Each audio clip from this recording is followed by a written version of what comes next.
दोस्तों नमस्कार, मेरा नाम है राजेश साहनी। मैं एक ज्योतिष और वास्तु विशेषज्ञ हूँ। हमारे YouTube चैनल डिवाइन एस्ट्रो में मैं अपने सभी दर्शकों का हार्दिक स्वागत करता हूँ, अभिनंदन करता हूँ। दोस्तों, आज हम एक बार फिर रक्षाबंधन के मुहूर्त को लेकर, फाइनल मुहूर्त को लेकर आपके सामने हाजिर हैं। मैंने लगभग 4-5 दिन पहले एक वीडियो बनाया था जिसमें मैंने रक्षाबंधन के मुहूर्त के बारे में जानकारी दी थी, और जब मैं वो वीडियो बना रहा था तब एक बहुत बड़ी कंट्रोवर्सी थी कि रक्षाबंधन 11 अगस्त को मनाया जाए या 12 अगस्त को। कारण था 12 अगस्त को प्रातःकाल 7:05 तक उदया तिथि के रूप में पूर्णिमा व्याप्त हो रही थी, लेकिन हम लोगों के द्वारा ये कहा गया था कि पूर्णिमा तिथि का मान 3 मुहूर्त से कम है, यानी कि 6 घटी से कम है, इसलिए ये मान्य नहीं है। शास्त्रों के हवाले से हमारे द्वारा यह कहा गया था इसके एक दिन पूर्व पूर्णिमा तिथि में भद्रा के पश्चात रक्षाबंधन करना उपयुक्त होगा। आज ये स्थिति बन चुकी है कि लगभग हर हिंदू घरों में इस बात को मान्यता मिल गई है कि रक्षाबंधन का पर्व 11 अगस्त को ही शास्त्र सम्मत है। जिसमें हमारे विद्वानों का, पंचांगकर्ताओं का भी बहुत बड़ा योगदान है। वो पिछले 4-5 दिनों से काफी मेहनत कर रहे हैं लोगों को जागरूक करने के लिए। मैं उन्हें भी बहुत धन्यवाद देता हूं। अब यहां पर 11 तारीख को लेकर एक कंट्रोवर्सी और खड़ी हुई है, जिसे स्पष्ट करने के लिए मैंने ये वीडियो बनाया है।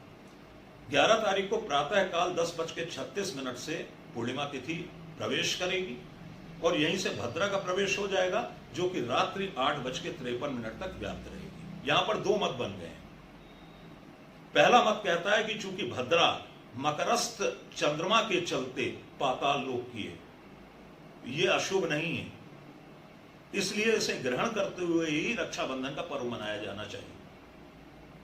दूसरा मत यह कहता है कि भद्रा को किसी भी तरीके से ग्रहण नहीं करना चाहिए, उसे अवॉइड करना चाहिए, और रात में 8:53 के बाद ही रक्षाबंधन का पर्व मनाना चाहिए। अब यहां पर ऐसी कंट्रोवर्सी में हम शास्त्रीय मान्यताओं को देखेंगे। निर्णय सिंधु, धर्म सिंधु, निर्णयामृत, हेमरादि कल्प, व्रत पर्व निर्णय, लगभग सभी ग्रंथों में फाल्गुनी पूर्णिमा और श्रावणी पूर्णिमा भद्रा काल के पश्चात ही मनाए जाने का विधान सुनिश्चित किया गया है। भद्रा पाताल लोक की है या भूलोक की है, शुभ है या अशुभ है, इस बात का उल्लेख किसी भी ग्रंथ में नहीं मिलता है। इसे हम अपने पिछले वीडियो में भी स्पष्ट कर चुके हैं। आज मैं देख रहा हूं कि सोशल मीडिया में कई विद्वान जबरन अपनी बात मनवाने पर तुले हुए हैं। एक वर्ग तो कह रहा है कि भद्रा के बाद रक्षाबंधन मनाया जाना चाहिए, एक वर्ग उल जलूल तर्क दे रहा है। पाताल लोक की भद्रा है तो जो शुभ है, भद्रा शुभ है, तो यहां पर भद्रा शुभ नहीं है, कम अशुभ है, तो इसे ग्रहण कर लें। ये दोनों अलग अलग सब्जेक्ट हैं, दोनों मैटर अलग अलग हैं। भद्रा होती है। अब यहां पर टाइप ऑफ द भद्रा, यदि वो पाताल लोक की है, यदि वो भूलोक की है, उसकी कनेक्टिविटी आपने रक्षाबंधन के साथ क्यों कर दी? जो शास्त्रकार हैं, जिन्होंने निर्णय सिंधु, धर्म सिंधु इत्यादि ग्रंथों की रचना की है और ये कहा है कि भद्रा के पश्चात रक्षाबंधन किया जाना चाहिए, तो क्या उनको नहीं मालूम था कि भद्रा पाताल लोक की होती है, ये कम अशुभ होती है, तो चलो हम अशुभ काल में, इस काल में, पाताल लोक के काल में भद्रा को जो है अवॉइड करवा दें। और लगभग हर श्रावणी पूर्णिमा में श्रवण नक्षत्र होता है और ज्यादातर मकर राशि का चंद्रमा होता है, यानी कि हर श्रावण पूर्णिमा में लगभग भद्रा पाताल लोक की ही होती है। तो फिर इतनी मनाही क्यों है जब पाताल लोक की भद्रा हर श्रावण पूर्णिमा में आती है? ये गलत बात है। इन बातों को किसी भी प्रकार की शास्त्र सम्मति नहीं है। भद्रा की कनेक्टिविटी कि वो पाताल लोक की है कि भूलोक की है, रक्षाबंधन के साथ कर देना बिल्कुल अनुचित है। किसी भी शास्त्र में इस बात का उल्लेख नहीं है कि भद्रा की अवधि में रक्षाबंधन का पर्व मना लेना चाहिए। जितने भी मैंने शास्त्रों का अध्ययन किया है, सब में भद्रा को अवॉइड करने की बात कही गई है। इसके अलावा एक जानकारी मैं अपने दर्शकों को और देना चाहूंगा कि काशी विद्वत परिषद ने भी कल एक आवश्यक बैठक करके रक्षाबंधन को फाइनल किया है उनकी जो बैठक होती है बड़ी महत्वपूर्ण होती है, उसमें प्रख्यात ज्योतिषी भाग लेते हैं। और उन्होंने भी जो मैसेज दिया है वो यही दिया है कि 11 अगस्त को भद्रा के पश्चात यानी रात्रि 8:53 के पश्चात प्रदोष काल में रक्षाबंधन मनाया जाना तर्कसंगत है और विभिन्न शास्त्रों की सम्मति यही है। इसके अलावा मैंने मध्य प्रदेश के कई पंचांगकर्ताओं से बात की है, उनकी भी सम्मति यही है। मैं जो सबसे एथेंटिक पंचांग मानता हूं, पंचांग दिवाकर, जो कि जालंधर से प्रकाशित होता है, उनकी भी सम्मति यही है। एक उदाहरण द्वारा स्पष्ट करना चाहूंगा, आपके घर में एक सांप घुस गया और आपको पता नहीं है कि वो कहां घुसा हुआ है, बस इतना मालूम है कि वो पानी वाला सांप था, तो क्या आप अपने घर में रह पाएंगे? आप अपने घर में सो पाएंगे? पूरा का पूरा परिवार बाहर जाके खड़ा हो जाएगा, क्योंकि आपको ये नहीं मालूम है कि सांप के दांतों में कितना विष भरा हुआ है, भले ही वो पानी वाला सांप हो, क्योंकि कई बार पानी वाले सांप के दांतों में भी विष होता है। यही स्थिति भद्रा की है। भद्रा पाताल लोक की है, कम अशुभ है, लेकिन हमें या आपको नहीं मालूम है कि यह कितनी शुभ है या कितनी अशुभ है। इसे प्रैक्टिकल करके किसी ने नहीं देखा। वो हमें कहीं से फायदा दे सकती है या कभी नुकसान पहुंचा सकती है। इसे कितने लोगों ने प्रैक्टिकल करके देखा है, मुझे बताएं। किसी ने भी नहीं देखा। यहां पर बात सिर्फ शास्त्रों के अनुगमन की होती है, तो भद्रा को छोड़ देना, भद्रा को रक्षाबंधन के दिन अवॉइड कर देना सबसे उचित है। हम अनावश्यक क्यों रिस्क लें? बहुत से लोग कह रहे हैं कि भाई बहनों का स्नेहिल पर्व है और इसमें यह सब नहीं देखना चाहिए, मुहूर्त वगैरह नहीं देखना चाहिए। यह भी बड़ी अजीब सी बात है। मुहूर्त आपकी खुशियों को दोगुना करता है, मुहूर्त आपकी खुशियों का ह्रास नहीं करता है, मुहूर्त आपकी खुशियों को कम नहीं करता है।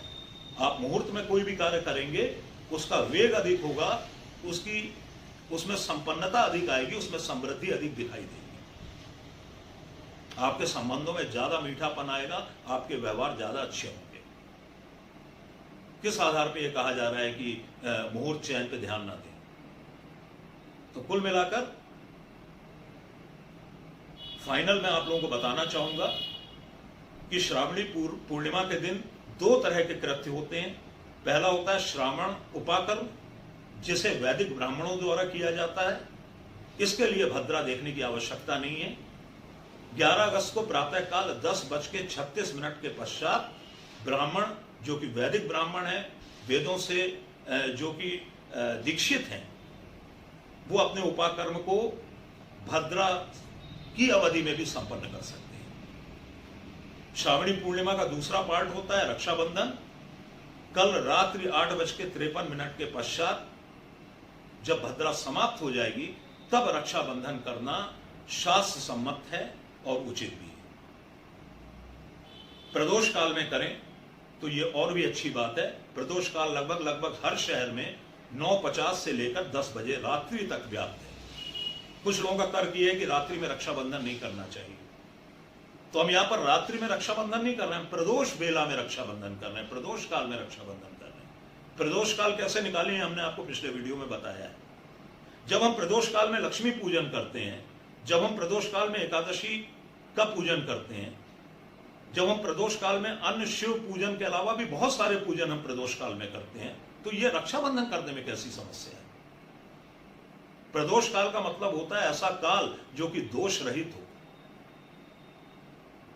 तो जो विद्वान ये तर्क दे रहे हैं कि रात्रि में रक्षाबंधन नहीं करना चाहिए, मैं उनसे पूछना चाहता हूं कि प्रदोष अपने आप में परिभाषित अपने आप को कर रहा है कि मैं दोष रहित कालखंड हूं, तो ऐसी स्थिति में प्रदोष काल में रक्षाबंधन करने में कोई भी समस्या नहीं है।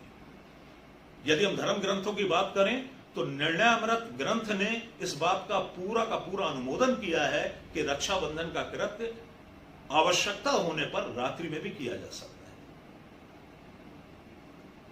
तो इस प्रकार से पर्व को लेकर जो भ्रांतियां हैं, जो असमंजस हैं, मैंने अपने वीडियो के माध्यम से उसे दूर करने का प्रयास किया है। और यह कोई तर्क वितर्क का विषय नहीं है।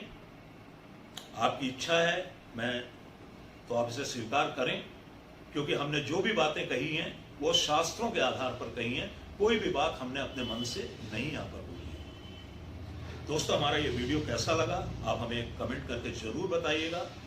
और एक रिक्वेस्ट करना चाहूंगा जो मैं कम करता हूं कि हमारे चैनल को लाइक करें, सब्सक्राइब करें। आगे चल के आपको हम बहुत ऑथेंटिक और बहुत अच्छी अच्छी जानकारियां देने का प्रयास करेंगे। हमसे जुड़े रहें। तब तक के लिए नमस्कार, जय हिंद।